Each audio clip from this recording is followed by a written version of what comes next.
What is up, everybody? Welcome back to Macho Movie Madness. I'm Brandon. I'm Andrew.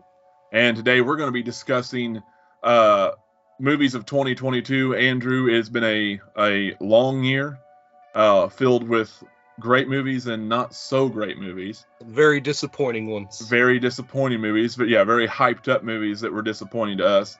And we've got a big list we're going to talk about. We're going to do our top 5 today. We got a few honorable mentions, a few dishonorable mentions to talk about, but there's a whole list of stuff that it was a struggle for me to get into the top 5. I got a top 10, but we're gonna try and narrow it down to a top 5 today. So first off, what do we want to talk about first? Do we want to talk about our dishonorable mentions first? Yeah, let's go for it. Let's get the negativity out of the way. Yeah. Okay. All right. Well, I'll let you kick it off with your first one. Well, and you can weigh in too, but I think everybody who saw our review just knows how we feel about Halloween Ends. Yes. Just what a convoluted mess that entire movie was. And that was the most, to me, and probably to you too, that was the most disappointing movie of the year.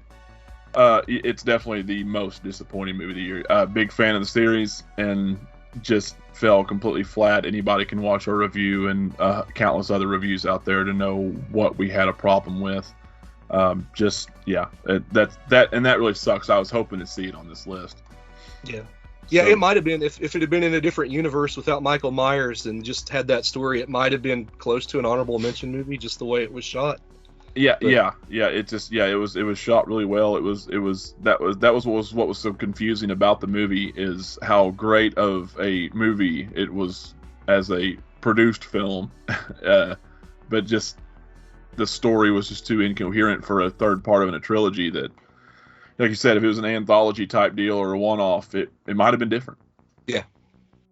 Another one I want to mention in the dishonorables is the Batman.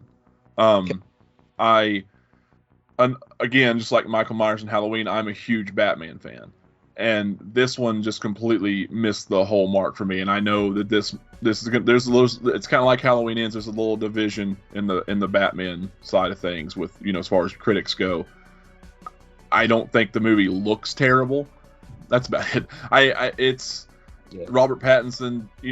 I was hoping to be wrong about him, like I was about Ben Affleck, but I think Matt Reeves is a little bit too pretentious. I think they don't really understand the character and especially the villains, like the Riddler. They put their own spin on it, and more often than not in Hollywood, when you put your own spin on something that's already been established for 100 years, it just comes out pretentious to me. Like, people are going to reject it. It misses the mark, and some people are going to dig it, just like a lot of people dig the Nolan verse.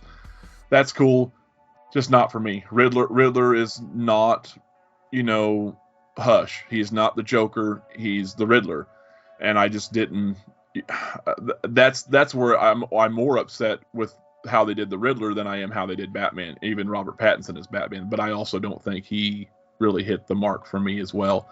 So I don't know if they're going to make a second one. They've been hitting at it. I'm hoping they don't. Another one, I think we both talked about this one, The Munsters. So big fan of the TV show from the 60s. Watch a lot of the reruns as a kid. I put this in dishonorable. This was close because it wasn't good, but I also don't think it got the. I'm going to say this. I don't think it got the hate that it deserved, or I don't think it got too much hate. It got more hate than it deserves. I think it was the Rob Zombie hate train. Yeah, and don't get me wrong. Most of the time, he deserves it. He has his own style, and some people love it. A lot of people don't like it. I think that this was a good deviation from what he's done in the past. This was supposed to be a quirky family horror comedy. And I thought in places it touched a little bit. It paid homage to the original show somewhat, but not completely. Not with the humor, and I thought the actors did the best that they could have. You had to shoehorn Sherry Moon in another movie. I mean, I don't dislike looking at her, but she's never. Just kind of depends. I think. It could have been better, but it was not as bad as some people gave credit. The lighting was great. It was shot great. I expected to just absolutely hate the movie, and it almost made my honorable mentions just for the fact that it's the one movie Rob Zombie's made that's not just an absolute piece of garbage to me. Just not just garbage people, garbage language. It's harmless. It is, and that's there's some cool cameos in it. Like I said, it's really close. It just misses the mark a little bit. But it's definitely not the worst, like Halloween Kills and all that, or Halloween Ends. Sorry, but yeah, that's pretty much I think it for my dishonorable mentions. Halloween Ends was definitely the biggest disappointment. Mm-hmm. I do have one more, and I don't think you've watched it. I'll give you one more. Don't Worry, Darling. I watched this with my girlfriend, and I tell you what, I liked the movie for the most part all the way up until the end.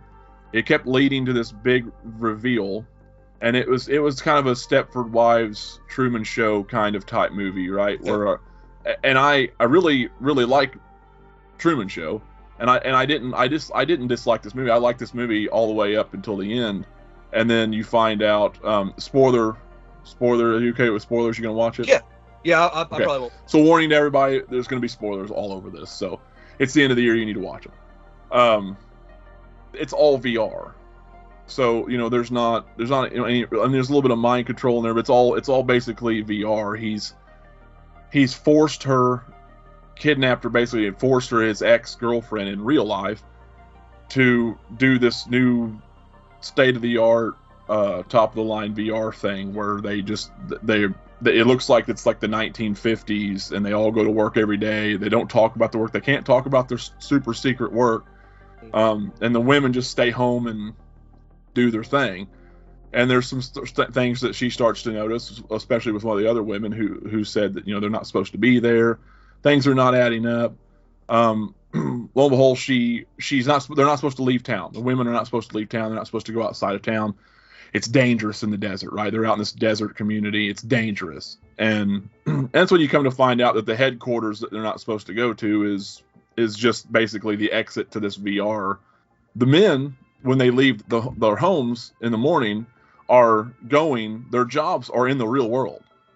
So they're basically going out of the VR, going into the real world, working a shit job, and then coming back into the VR of a night, returning home. And the women have no idea. At least most of them. Yeah. So it's kind of wild. It's not a bad concept. It just wasn't executed as well as it could have been. And so it fell flat by the end of it. Anyway, sounds like an interesting concept anyway. Yeah, it could have been done. It's like a mixture of movies you've already seen before. It just wasn't done as well. I think Olivia Wilde may have written it or directed or produced it or something. It just, like I said, it was not bad, just missed the mark. Okay, so with that out of the way, let's go ahead and start our top 5. Andrew, do you want to take away number 5? We're going to go 5 to 1 from least to best. Yeah, absolutely. Okay. So there's 2 movies on my list this year that if it hadn't been for my wife, kind of set me down, make me a captive audience, they wouldn't be on this list at all. Yeah. And this first movie, this actor, I've not liked anything he's done since 2002. Wow. And the fact that he's on this list makes it seem like it's 1999 all over again. I've not thought he was funny in anything. This is one of his more serious movies, but it's Adam Sandler and Hustle. Oh, okay. Yeah, the basketball movie. Uh-huh. My wife had made dinner and sat down and put it on, and I'm like, oh, I don't want to watch this, and was playing on my phone. I didn't see it yet, so yeah. What you can spoil, it's fine. Yeah, like 30 minutes into it, I was into the movie, and it was really good. It's one of Adam Sandler's best performances. He's this down and out NBA scout for the Philadelphia 76ers, and he's not had a hit in a long time. And he's scouting this guy, and it all goes south. And he just happens to be, in Spain, I think. And he's watching these guys play, and there's this guy, he's like 6'8", whatever, just this schooling everybody. And he brings him in. The guy's got kind of a past that they got to deal with, to get him in the NBA. He's not had the best past. Mm-hmm. And so it's the 2 of them together, and his wife's played by Queen Latifah in this thing. And it's the 2 of them and his family and how it's affecting everybody. And it's a feel-good story. Yeah. Okay. But it was I was pleasantly surprised that I liked anything Adam Sandler's. Mr. Deeds was literally the last movie he did that I liked. So Well, yeah, it's. I'd say there was a few others in the later 2000s that I liked, but yeah, it started to drop off after. yeah, his style of comedy to me got old really, really fast. Yeah. Like, yeah, you had those really good ones, but yeah, I really like this one. I'd watch it again in a heartbeat. It's definitely worth checking out. Cool. So this is man, this is really, really rough. So number 5 for me was Jurassic World Dominion.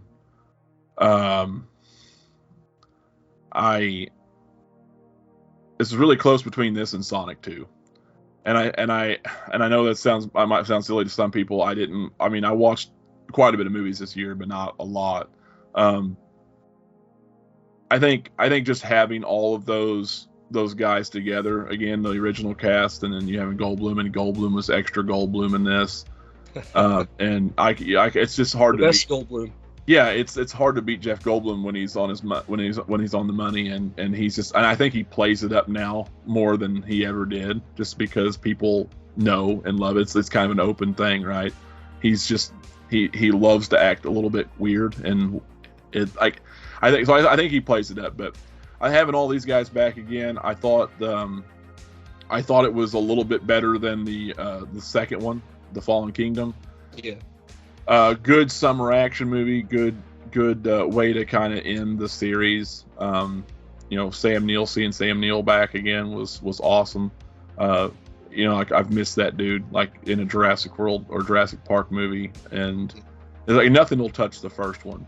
But yeah, it was just not really a lot to say other than just really cool summer action movie. Just a fun movie. Just a fun movie. Yeah. These are going to be based off of a lot of different things for me, but this one was just straight up fun, nostalgia. The dinosaurs were cool in it. It was a little bit over the top in a few places. But just overall worth a watch for sure. Yeah, and a lot of just about everything on my list, like critically, you could go, oh well, that's not the best movie in the world, but right. If I could imagine myself coming out of a theater watching it and being on that movie high. Yeah. That's what I'm looking for. Yeah, but this is our top 10 movies. This is not this is not from a critical standpoint the top 10 movies. We're not going to sit here and this is just our favorite movies. So my number 4, speaking of fun movies with Jurassic World, Unbearable Weight of Massive Talent.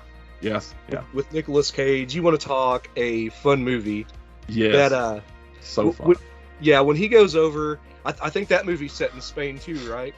With his super fan that has him come. I think so. Yeah. For $1 million. Yeah. Some of the stuff they do is great. The scene where they take LSD, and they think the guys are watching them. And they try to get over this wall.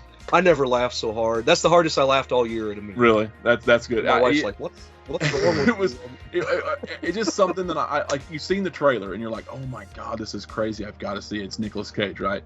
And after Willy's Wonderland or whatever, that was awesome.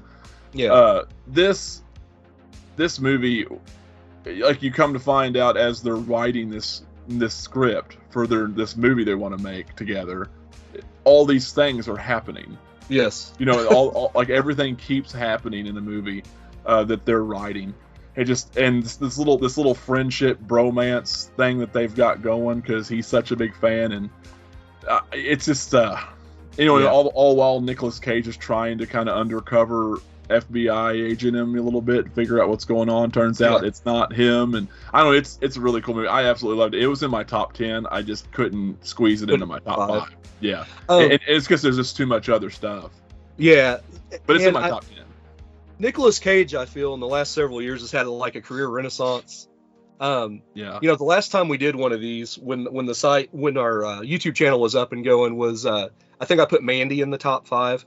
I think there's probably always going to be a spot for a Nicolas Cage movie in my top 5, just because Mandy and Mom and Dad was crazy in between now and then. And what did he do? Like Willy's Wonderland last year would have been in my top 5. And that's if we would have done one last year or whatever, it would have totally been in my top 5 or 10 for sure. Yeah. That's just Yeah, and that's great. I'm glad for him because he's awesome. Like he's just Yes.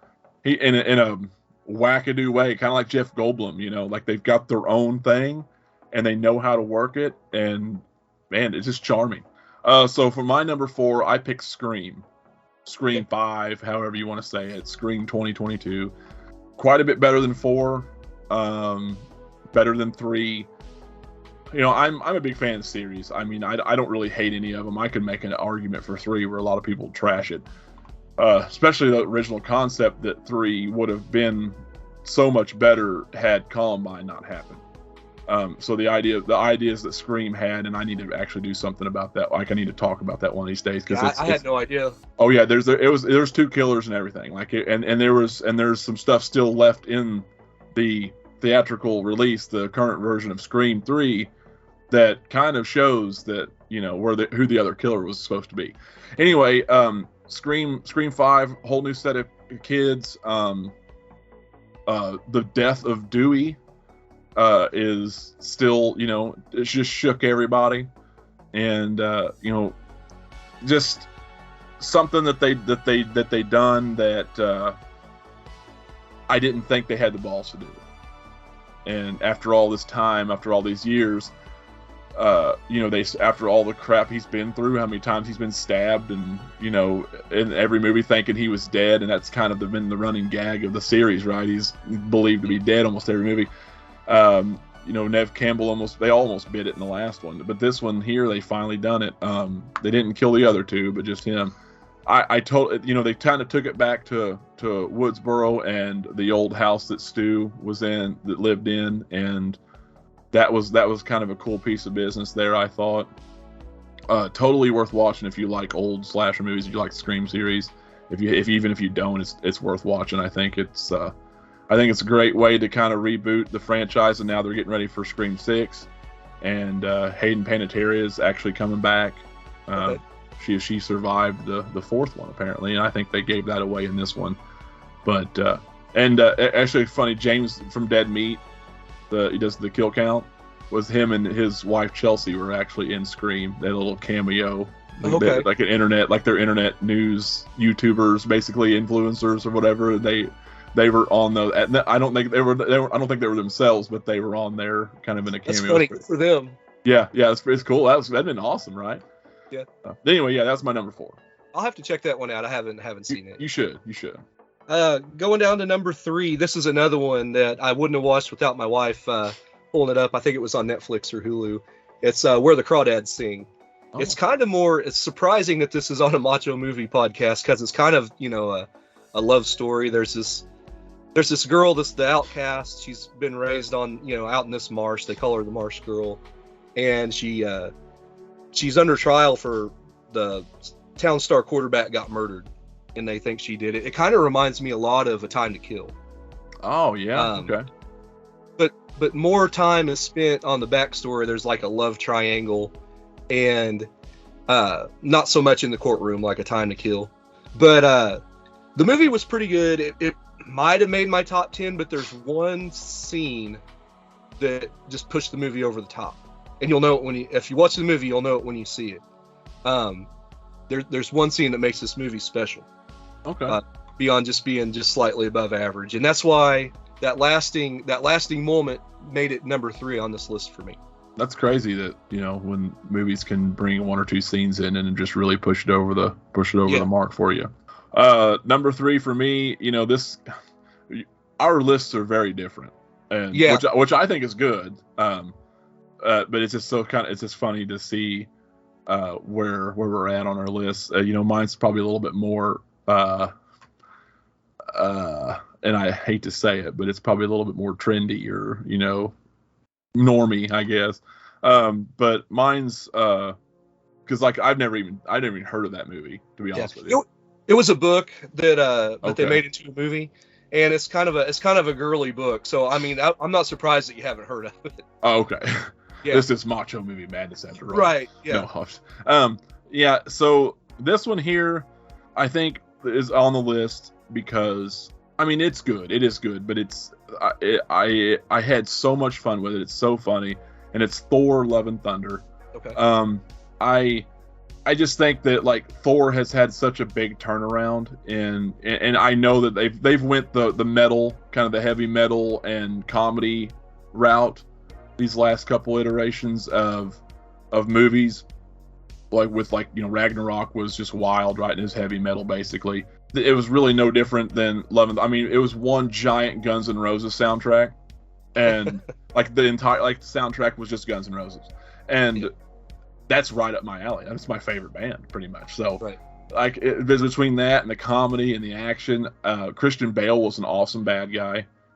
He's good in almost everything he does. As much as I don't admire him for his method acting. I think he's a great actor.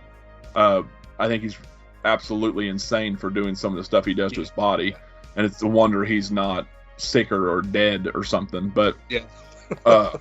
but props to him for this. He still did a great job. Chris Hemsworth's hilarious. Everybody else, the Guardians of the Galaxy had some roles in it. Had a cameo in it. Just one of the funnest movies I've seen this year. So that's why it's on my list. Yeah, and a lot of times, man, if it makes me smile, if it makes me laugh, if I have a good time with it, That's all you're going for. dude, that's all I'm going for. That's because it's about checking out and having fun. You know, sometimes you want a serious movie, sometimes you want a smart movie, intelligent movie. Sometimes you want to think about some things. And there's some movies that I'll talk about a little bit later in my honorable mentions, or you know, that didn't make the top 5. That filled that void for me. Yeah. But you know, as far as just overall fun, that's why I put these on my list. So number 2 for me, I thought this movie was going to be number 1 for a long time, and that is Prey.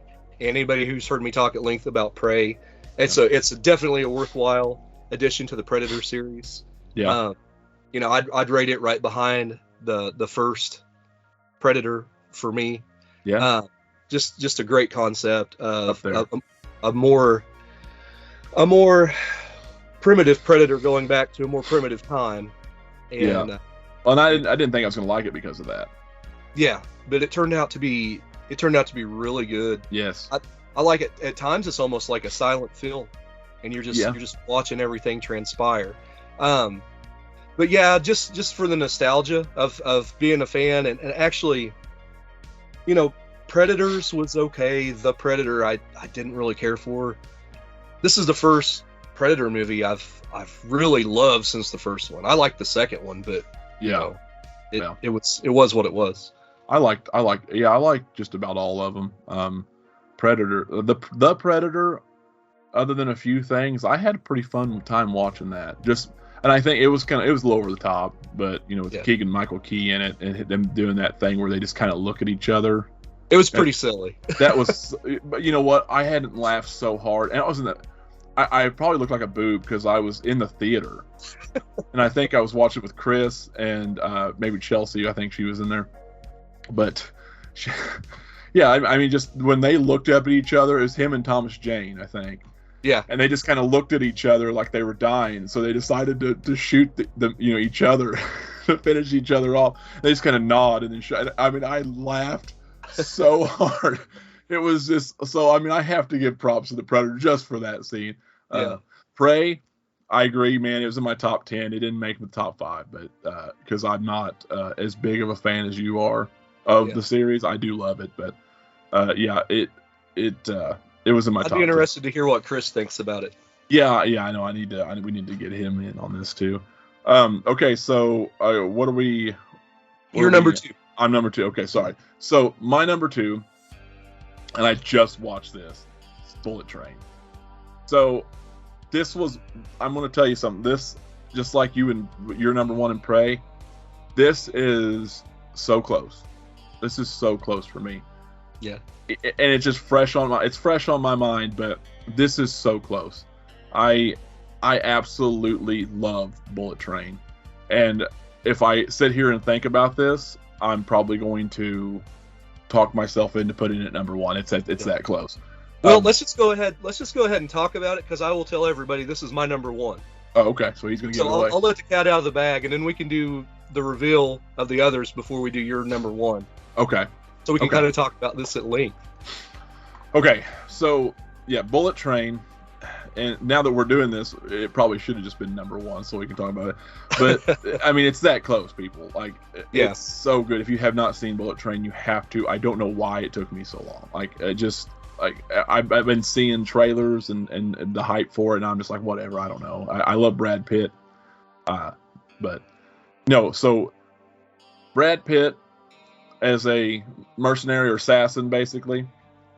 And he fills in for another assassin who's got some kind of stomach bug or some goofy shit. Yeah, he just called out that day. Yeah, he was called out that day. So he gets called into this. They're in Tokyo, and they're on the bullet train, and they're on. He's got one job. He's got one job. It's an easy thing, and he knows something's up. He also, the running gag is he's unlucky. He thinks he's just unlucky. Everything always happens to him. He gets hurt. People seem to die a lot when they fight him, and it's accidental usually.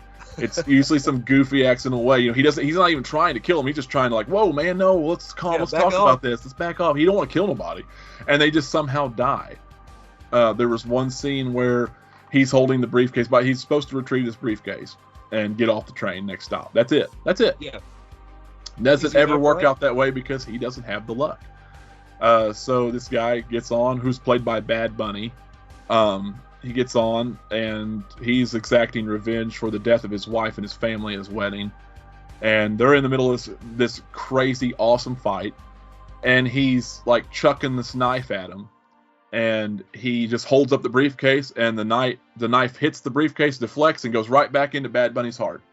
Yeah. And he's just, and then he falls down over onto the briefcase itself and then breaks his neck. Like, it's always something like that where he just like he gets in a tussle with a guy at the end and shoots him in the neck. Yeah. Was it Tangerine? Yeah, Tangerine and Lemon, the two brothers. The brothers, yes. But between them and Brad Pitt, they make the entire movie for me. Just their bickering. They reminded me of Vincent and what's his face? Jules from Pulp Fiction. A lot, You've got a white guy and a black guy arguing over trivial things that don't matter. And well, Lemon, who is played by, and they're twins, right? They call them twins. They grew up together. Yeah. They've been together since they were kids, but one's black and one's a white guy, and they're both like British, basically. And Lemon is obsessed with Thomas the Train. He's learned all of his life values, his lessons, his ability to read people is through Thomas the Train. So if you're the Diesel, you're the troublemaker, and he's going around trying to find the Diesel. Brandon, huh? You are the Diesel on this podcast, right? It's probably just the beard. Yeah, he's talking about the Diesel this entire time, trying to find the Diesel on the train. Meanwhile, you've got when I can't remember all their names right away or off the top of my head, but you got the little girl, the young girl, who Prince. Is the prince. Yeah, the prince. Yep. Who is on this train. You don't find out who she is and what she's up to till the end. You have who else we have? You have the Hornet, which doesn't show up till a little bit later. Who is the one who killed Bad Bunny's family, and I can't remember do you know what Bad Bunny's name was? The Wolf. The Wolf, yeah, he was the Wolf. Yeah. Okay, he was the Wolf. Just chaos ensues. The bullet train stops every stop. There stops for 1 minute, and all Brad's got to do is get off the train, and he can't. He just can't do it. Something's always coming up. Yeah. But the chaos that ensues, all the funny scenes, that scene with the Hornet was great because she uses the snake venom and drops the syringe. And I wanted to see this movie just from seeing this trailer, right? This scene. I wanted to see this because she drops the syringe into his hand. And he's like, oh, and then just like gets up, takes it out of his hand and stabs her just immediately. And he's like, 30 seconds, and the venom will do its thing. Yeah. So they have this intense stare down for just a couple well, not a minute, but like just a few seconds, and then so she like panics and then reaches in and grabs her antidote, and then about that time he grabs her hand and shoves it into his neck. And, and he's like, oh my God. And he's like, wow. You didn't have another one? Yeah. And then she starts bleeding out. He's like, oh, no. You okay? Like, you have a backup? She's like, what do you think, bitch? And funny enough, she is Domino in Deadpool 2. Yeah, who has all the luck. Yeah, who has all the luck. Not this time. Yeah. Speaking of Deadpool 2, this movie was directed by that director. Yes, and you can see it. Yeah, and so there's a cameo near the end where Brad Pitt had a cameo in Deadpool 2. There's a very funny cameo toward the end of the movie. Yes, who so great. Which is the cameo is Carver, who called in. You know, he just because the White Death, played by Michael Shannon, right? Yeah, has basically set this whole entire thing up. It's kind of a weird thing, but he's got this obsession with controlling fate because his wife was killed. Because, you know, whatever. So he's set this all up. He's wanting to put an end to it, and all these people that are involved, all these assassins, he wants them all gone, and that's his goal. And they were all indirectly involved with her death. Yes. You know, they were all in there at the moment, but yeah. So he wanted just to end them all right there on the train, and as far as they know, they're just on the train to get this briefcase full of money, and that was pretty much also all these assassins were just there for that. Except for the prince, who you come to find out. I don't even know if I want to spoil this movie. You really like people. I've probably said enough already. Yeah. But, just watch this movie. I promise you, it is so worth it. It is one of the best. This is not only my favorite movie this year. This is my favorite movie from the last 2 or 3 years. It was so much fun. Yeah. And I might, like I said, I might be kicking myself after number 1, but I love number 1. But this is, I didn't expect to like the movie. I knew I was going to like the movie. I didn't expect to like it as much as I did. The only drawback in this movie is I think it gets a little CGI heavy, like near the end when the train's derailing. And yes, yeah. Even though it's funny to see Brad Pitt like falling through the carts and, you know, the facial expressions, and I mean, who knew? Like, who knew he could be that funny? Like, I love Brad Pitt, but wow. Yeah, my wife actually, and I don't agree with her at all, but she said, you know, I always thought Brad Pitt was a pretty boy that couldn't act. And she goes, I saw this, and she's like, yeah, he's great. No, yeah, he's a pretty boy that can act. Yeah. I don't know why. I love everything he's in, just about pretty much like the guy who's in my number 1 spot. Yeah. Before we get that, let's do our honorable mentions. Yeah, let's do that. So honorable mentions. We've already done our dishonorable. We've done our 4 through or 2 through 5. Honorable mentions. I put See How They Run and Death on the Nile is in my honorable mentions. I Death on the Nile actually hit my top 10 at number 10. I'm a sucker for whodunits. I love whodunits. I love Clue, Murder on the Orient Express. This is another Agatha Christie thing. See How They Run is basically that. It's based off the Mousetrap play. Another whodunit, murder mystery. Sam Rockwell's awesome in that. Just pretty much an all-star lineup in Death on the Nile. I recommend, if you like whodunits or mysteries, murder mysteries, those two are the way to go. I also want to mention Doctor Strange in the Multiverse of Madness. That didn't even hit my top 10, crazy enough, because I had too many other movies I had more fun with, and I really liked it. It was very dark, but I did like it. Uncharted. I really loved Uncharted. I was a big fan of the video games. Sonic 2, I almost thought was a little bit better than the first one. It was hilarious. It was actually my number 6, I think, around the number 6 spot. Prey was in there. We talked about Prey. The Unbearable Weight of the Massive Talent was in my top 10. I think Beavis and Butthead Do America, or not Do America, but Do the Universe. Yeah. I watched it. If you just want old juvenile humor and nostalgia, if you're older like us, I recommend it. It's on Paramount. Go watch it. It's funny. It's ridiculous. Yeah. I liked it a lot. Chip and Dale Rescue Rangers.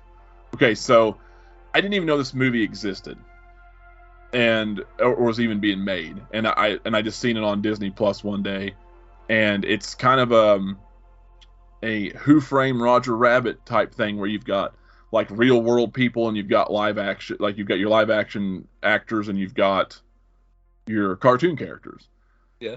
And and like basically I can't remember his name now, the bigger one, that likes the cheese, that always eats in Rescue Rangers. He got kidnapped, and this underground ring of bad guys ran by Peter Pan, a grown up Peter Pan, by the way, who's all fat. He still has the outfit, but he's all fat and got a beard, looks like a neck beard.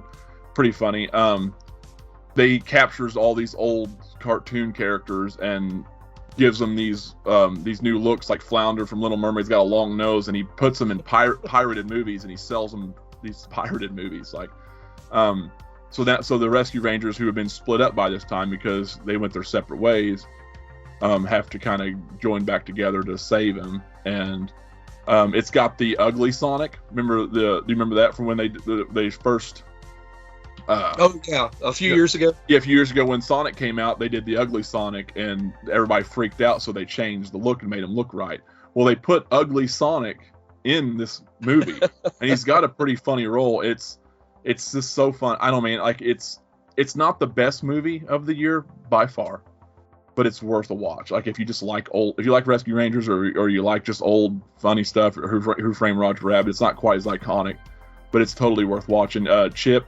I think it's Chip. The bad thing is I don't even remember which one's which half the time. I think it's Chip is the one who got the 3D upgrade.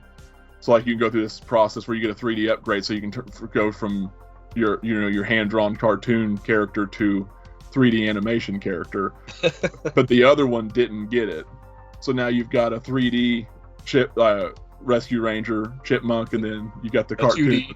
the 2D, yeah. So it's kind of funny. It's worth watching. I might watch that with my wife. She liked that show when she was a kid. So yeah, definitely check it out. It's worth it. I think other than Hellraiser, surprisingly, I liked Hellraiser. Huh. But first good Hellraiser movie in a while. Then it was for sure. Yeah. I think that's about it. That's a pretty long list, but that's about it. Morbius, I had it written down, but I'm like, and I probably forgot to mention it's probably more of a dishonorable kind of thing than it was an honorable mention. But yeah, that's for my honorable mentions. Definitely all worth watching. A few of them made my top 10. But yeah. One that snuck into my honorable mentions that I didn't think would was actually Me Time with Mark Wahlberg and Kevin Hart. I haven't watched that yet. They have a really good chemistry. Of course, Kevin Hart could have chemistry with a broom, I think, and still Probably. come off as funny. Yeah. And it's not the greatest movie in the world, but there's some really funny situations they go through. Yeah. And it's definitely worth a watch. Yeah. I also enjoyed the Elvis movie quite a bit. I think it came out back in May. You know what? I'm glad you mentioned that, because I didn't have it written down, and I did watch that. It's just another one that slipped past me. I did enjoy it too. It was crazy with the way they shot things. It was very flashy, very I don't even know how to explain it. But worth a watch for sure. Yeah. I didn't like there's a scene where he's going down, there's a couple different scenes where he's going down to Beale Street with his guitar slung over his shoulder, and they're playing rap music in the 1950s as a soundtrack. Yeah, I didn't like that. That took me out of the movie. Yeah, it did me too. But everything there was else enough good. I even liked the fact that they included him from a kid in Mississippi all the way to where he was Fat Elvis in a karate suit, and you saw him all the way through. Oh yeah, you saw him till the end, and they played the scene in one of his last shows where he did Unchained Melody, and the guy who played him was amazing. Tom Hanks was great. Despite how you might feel about Tom Hanks, I think he did great. And they embellished, I think, the story a little bit to what actually went on between them. He was taking money from him and not and Elvis got ripped off by him for sure. Yeah. But some of the stuff and the way it went down, like on the Ferris wheel and all that stuff, I don't think that happened in real life. And he didn't call him out on stage and fire him on stage in real life, but made for a good scene, Yeah. But other than that, yeah, very solid movie. I got two more You got two more that almost crept into my top 5. One was Ryan Gosling in The Gray Man. I really liked it. It was what kept it out is it kind of felt like a run-of-the-mill John Wick in a way, but there were a lot of really good scenes in it that I did like. Mm-hmm. Chris Evans is so good as a bad guy. He plays this almost. He reminds me of Freddie Mercury a little bit in his white pants and his trash stash, as he calls it in the movie. He kind of steals the show in this movie as a villain, and it's kind of worth watching just for that. But the movie was pretty good. It's got Billy Bob Thornton was in it when I went into it. Really? I haven't seen it. Yeah, it's funny, like I just don't pay attention as much as I used to now that I don't have the movie store. So I'm just like So I just take them as they come, and I think it's a Netflix movie, but it's really well put together. You know, I have noticed that. Just sorry to cut you off. I have noticed that not paying attention and maybe just watching one trailer or no trailers at all, I find myself enjoying movies more now. Yeah. You know, like when I'm not trying to be a critic, I enjoy things more. Even the stuff you look back after a few days and be like, okay, yeah, it wasn't that good. You play critic after that, but at the time, I can kind of I can get lost in movies again a lot easier than I used to be able to. Yeah, when you were surrounded by them, literally surrounded by them. Yeah. So now I can just kind of now I can have fun with that. Even if everybody's on the internet fighting about it, I couldn't do that with Halloween Ends, but I'm too invested in that series. But yeah, I find myself having fun with stuff, even if it makes me laugh and I have fun with it. I don't really think about how great it's got to be really off-putting. Yeah. My last one is Black Phone. Ethan Hawke as a serial killer, abducting these kids. It's a great role for him. I thought he does a really good job. It's a good little psychological thriller. And I don't know, had you got the chance to watch that one? I have not, and I've been meaning to. I think Chris actually did. I think he said he liked it a lot. And that's one thing that I really, really have been meaning to watch, and I just haven't had the time between everything else going on and all the other movies I've been trying to catch up on. But that was on my list, and Pearl's on my list, and X is on my list, and I've been really wanting to watch those because they've been highly praised. So yeah, I need to watch Pearl and X. But this movie almost squeezed its way into the top 5. It was just missing a little something, to throw one of these other movies out. But it's definitely worth a watch. Cool, I'll check it out for sure. All right, so my number 1 is Top Gun Maverick, and that's again just kind of like with Brad Pitt. There's controversy around. There's not really controversy around Brad Pitt as much. Like just certain people who think he's just a pretty boy, right? Tom Cruise. Man, despite how people might feel about him and what he's involved in his personal life and kind of a weirdo, he can put out a good movie. Is he overrated? I don't know. I don't think so. I think he is a vampire. I think so. I think there's definitely some kind of juju going through his veins or something, because he could, to look that way at 55 or 6 or whatever he is incredible. There's a lot of nostalgia in this film, but I have to appreciate that even despite all the craziness of Tom Cruise and his personal life, he can still make a movie. He can still make a movie that doesn't have wokeness. It doesn't have any crazy. You can just it felt like Jurassic World. It felt like a nostalgic summer blockbuster movie. It was, a lot of the same, but a lot of different. The mission was a lot different. I thought they put him in this impossible scenario that they have to overcome with this young team of flyers that. They have to learn how to get along. They have to learn how, they have to show respect. You got another one who, Miles Teller is in this one, who seemed to have a lot of movies this year. Awesome in this movie. What's her name? From Labyrinth, Jennifer Connelly. Connelly, yes, Jennifer Connelly. Thank you. Still a smoke show after all these years. And she's kind of the love interest in this.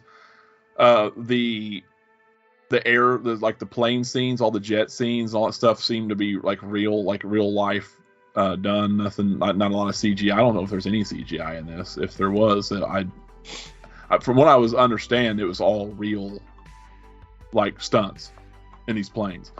Some of the stunt work, some of the flying, and all this is actually incredible. I mean, really is. So, I mean, I don't know. Like, the best way I can explain it is separates Bullet Train from Top Gun is I had wow fun with Top Gun. Gotcha. Bullet Train, I had just like giddy action, hilarious fun. Does that make sense? Does that make any kind of sense? So like it's you got just that Owen Wilson. Wow. yeah, you got the wow. Oh wow. That's what I got from Top Gun. Yeah, there's a lot of nostalgia there, but not a lot of crap, not a lot of filler.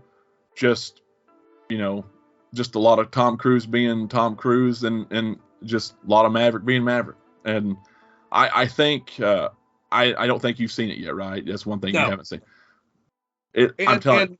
Mine's more of a moral dilemma with Tom Cruise. Yes, and I get that, and I totally get supporting that voodoo cult. Yeah, but I might actually break down and watch it. I totally get it, because I'm the same way. I just don't like supporting things that have obviously have hurt a lot of people, and it's out there, right? And they actively try to, and I don't want to get into all that, but right. But it's definitely man, just if you look at all the stuff he's made over the years, some of the best stuff. I mean, I loved the Mission Impossible movies, most of them. He's still going strong on those, and they're still pretty fun. They're still good. Yeah, they get better where they should be getting worse. Exactly, right? Yeah. The Jack Reacher movie was awesome. I think there's two of them. The first one was great. Yeah. He did Night and Day with Cameron Diaz, and he was funny in that. I think that was the one where he was like, he brought her in. He was like, they were in a coffee shop or whatever, and he's like, nobody move or I'll kill myself and then her. Like just funny little quips like that. Yeah. The dude can sell, like he's I don't think I could call him overrated. I think he's really good at what he does. He's just crazy anal about how he does things, and he's kind of a weirdo. But I can't fault him for the stuff he's made, and because he makes nothing but good stuff. Yeah. I mean, I love Days of Thunder, man. That's one of my favorite Tom Cruise movies. Just being a fan of old NASCAR. But anyway, yeah, Top Gun. It's really close to Bullet Train, but I think I'm going to keep it at my number one for now. Yeah. I'll probably watch both of them again, just kind of see if it falls different. But they're really neck and neck, worth a watch, and that's pretty much all I can say about that. Anyways, guys, that's our favorite movies of the year. Let us know down in the comments below and tell us what yours are, if you agree with our list or not, and we'll catch you down the road.